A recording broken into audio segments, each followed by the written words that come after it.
খানাকুলে এবার তৃণমূল কর্মীর মৃত্যুর ঘটনায় গ্রেপ্তার তৃণমূল কর্মী। জমি বিবাদকে কেন্দ্র করে বৃহস্পতিবার খানাকুলের মহিষগোট এলাকায় এক যুবকের মৃত্যুকে কেন্দ্র করে চাঞ্চল্য ছড়িয়ে পড়ে। বৃহস্পতিবার সকালে উত্তপ্ত হয় এলাকা।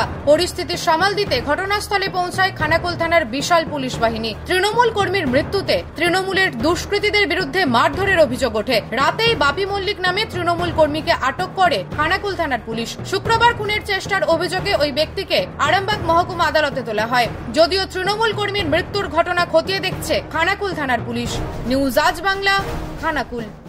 তোর ছোঁয়ায় বদলে যায় মন, যতন করে সাজাবো আজ সুখী গৃহকোণ।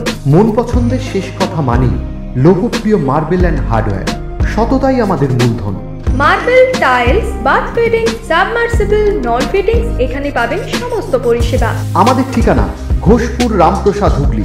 যোগাযোগ 8170926495 অথবা 7363023971। তাহলে আর দেরি কেন, আজই আসুন লোকপ্রিয় মার্বেল অ্যান্ড হার্ডওয়্যারে।